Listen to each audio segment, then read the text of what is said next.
Hey yo, what's up? It's Olab Kaluto at isang magandang araw sa inyong lahat mga ka-Olab Kaluto.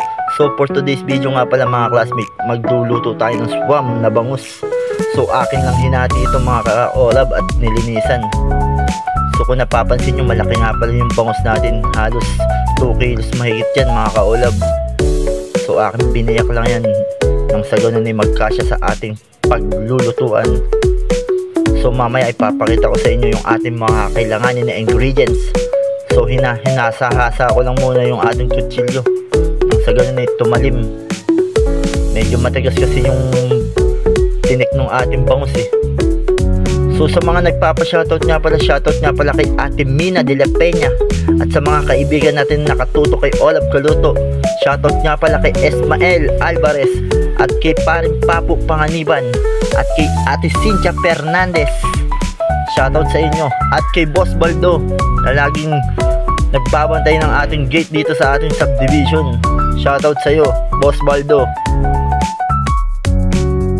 So ayun na mga classmate, pagkatapos lang na ito huhugasan na natin to at ipapakita ko na sa inyo yung ating mga sangkap na kakailanganin para sa ating specialty today, ang ating sweet swam.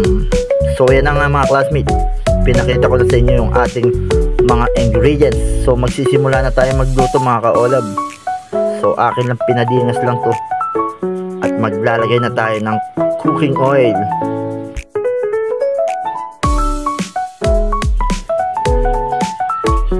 So pagkadingas na ito mga ka-Olab, sunod-sunod na natin isasalang yung ating mga bawang at sibuyas at yung ating luya.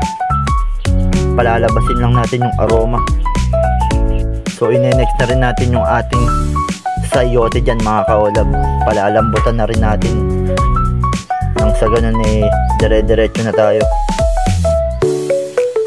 So mamaya nga pala mga classmate, papakita ko rin sa inyo yung ating pangsasabaw dyan. So ang ginamit nga pala natin pangsabaw dyan is yung pinag-unaban ng ating kanin. Yung pangatlong unab, yun ang ating pangsasabaw dyan mga ka-Olab. So yun na nga, nilagay na natin yung ating sayote. So palalambutin lang natin ito mga ka-Olab.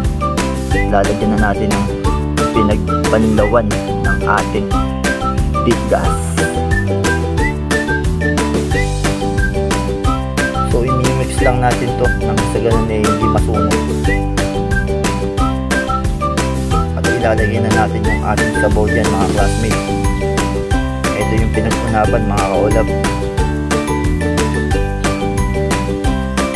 So basic lang to mga ka-Olab.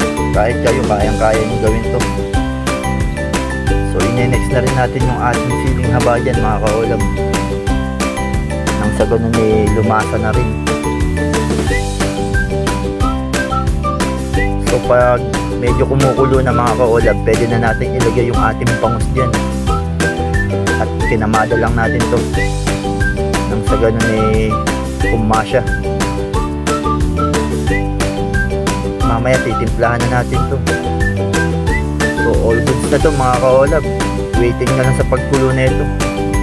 Pwede na natin i-serve to.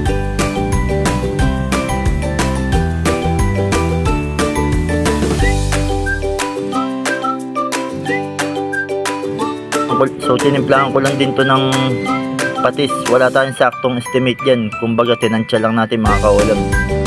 At yung ating paminta at yung ating magic sarap at yung panghuli natin dyan, yung dahon ng ating malunggay.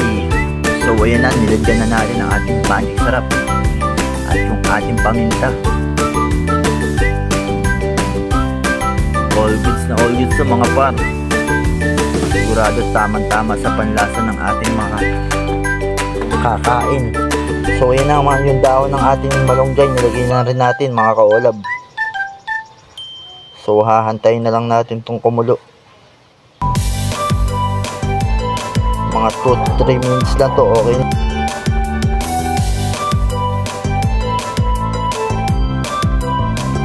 So ito na ang ating recipe for today, ang swam na bangus mga ka-Olab Kaluto.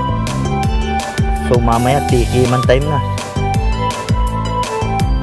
Talagang mapapakain ka sa ganda ng bangus. So thank you for watching mga ka-Olab Kaluto. Maraming salamat. Thanks for watching and subscribe. Bye bye.